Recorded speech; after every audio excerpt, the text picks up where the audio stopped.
Bonjour à tous, aujourd'hui nous allons voir comment paramétrer l'impression de votre carte de visite sur Vistaprint. Pour commencer, nous allons sélectionner le modèle de carte que nous désirons.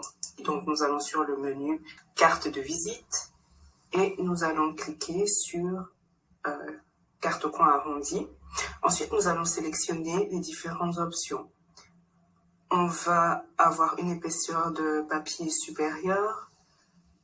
Le type de papier va être du papier glacé, comme Vistaprint le recommande pour les cartes assez colorées. Ensuite, pour la finition, on va choisir aucune.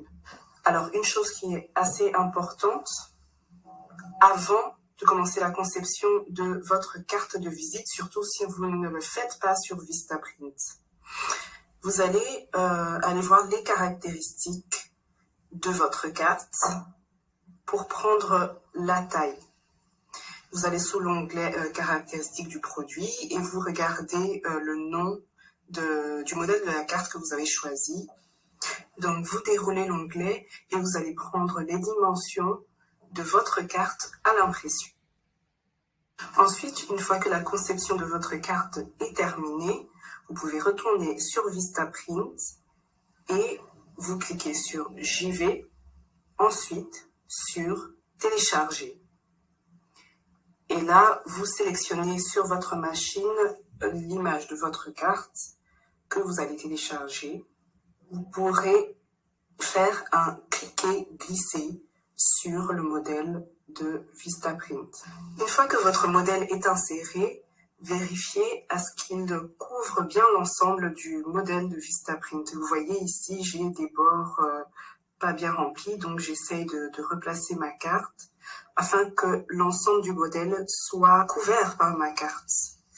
Et donc faites bien attention à ce que votre image couvre tout le modèle de Vistaprint et aussi à ce que votre image ne dépasse pas la marge de sécurité. Parce qu'à la découpe, si votre modèle dépasse les marges de sécurité, vous vous retrouverez avec un morceau de votre image qui ne sera pas présent à l'impression de votre carte de visite. Donc, important à ne pas dépasser. Ensuite, quand vous la placez, vous verrez qu'il y a des petits repères que Vistaprint affiche automatiquement. Servez-vous de cela pour bien placer votre image. Faites bien attention également à mettre la bonne image sur le côté recto et verso. Vistaprint l'indique juste en dessous. Si vous voyez, il y a deux petits cadres en dessous du cadre général. Alors ici, je prends l'outil rectangle sur Vistaprint que je vais redimensionner et insérer d'un côté, alors le côté que je désire. Pourquoi? Pour voir vraiment si mon recto et mon verso sont alignés de la même manière, sont vraiment bien superposés.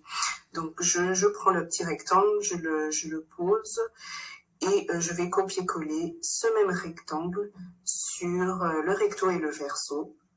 Voilà, pour vérifier que l'emplacement est le même. Ensuite, une fois que je vérifie tout cela, bien évidemment, j'enlève ce petit rectangle, je l'efface, sinon il risque de se retrouver à l'impression. Voilà, maintenant que j'ai bien placé mon image, je vais regarder l'aperçu réel que Vistaprint me propose. Je vais cliquer sur l'option agrandir et je vais regarder une dernière fois s'il n'y a pas de faute d'orthographe, d'éléments coupés, si mon image est bien nette et si la taille du texte convient bien. Ici, la taille du texte doit être au minimum à 8. Donc voilà, si tout est OK, je peux enfin valider ma commande et lancer l'impression. C'est tout pour ce tuto. J'espère qu'il vous aura été utile. Sinon, posez vos questions, faites vos commentaires, abonnez-vous à la chaîne. Je vous dis merci d'avoir regardé et je vous dis à bientôt pour de nouveaux tutos.